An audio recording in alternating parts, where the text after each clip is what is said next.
As the mists of dawn lifted on an autumn day in 338 BC, the pride of ancient Greece was challenged by an upstart from the north. King Philip of Macedon had come to fulfill a bold dream, uniting the Greek city-states by force. Now, two of these states stood together against him, Thebes and Athens.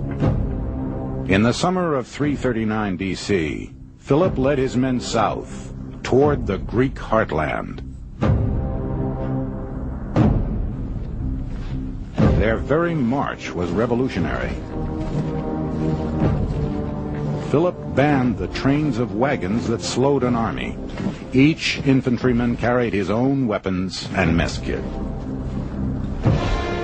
Before Philip, Macedonian warfare had been the preserve of nobles riding small ponies in wild charges.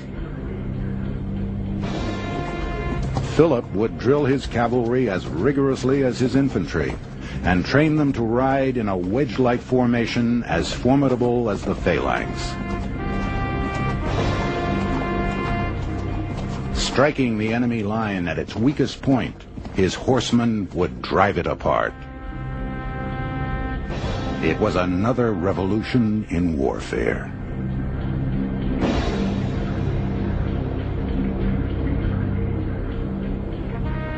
At a place called Chaeronea, Philip's army found their way barred by more than 30,000 Greeks.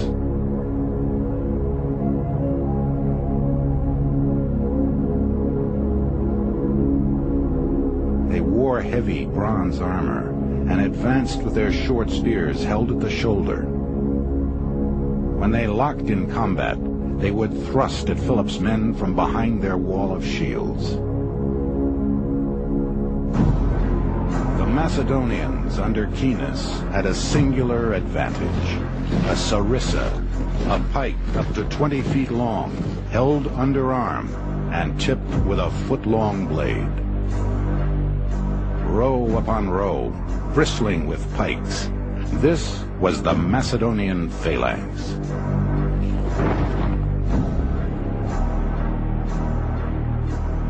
Each man of the first rank has the points of 5 pikes extending beyond him. Those further back than the 5th rank hold theirs slanting over the shoulders of those in front, so as to protect the whole formation, keeping off by this serried mass of pikes all missiles.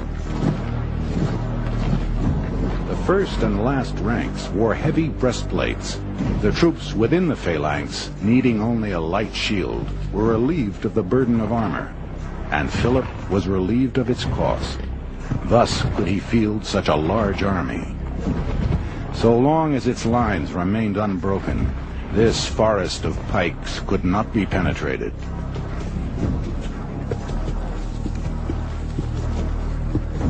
It was the job of the phalanx to punch a hole in the enemy line. Then the companions, the elite Macedonian cavalry, would drive their wedge through it. Philip now deployed his infantry, 30,000 men. 2,000 horsemen under his teenage son Alexander waited for their opening.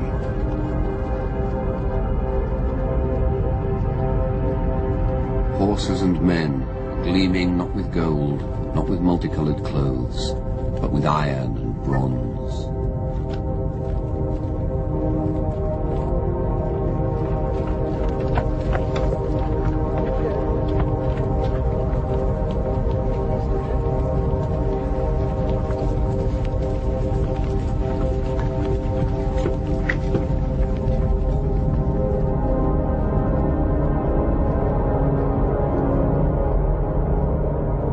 $60,000 men advanced across the plain.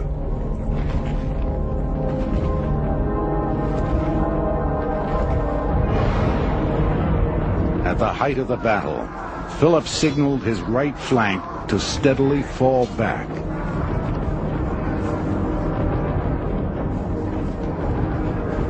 The Greek general cried out, "We've got to keep attacking until we push the enemy back to Macedonia."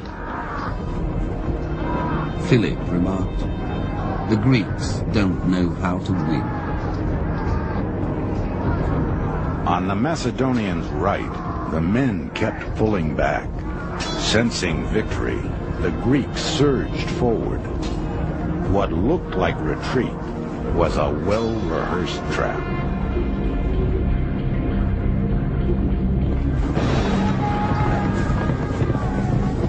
As the Greeks charged, their lines split.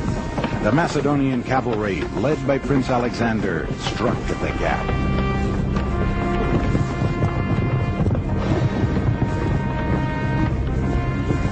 The whole Greek line buckled and broke. Vulnerable without their phalanx, they were run down by Philip's horsemen.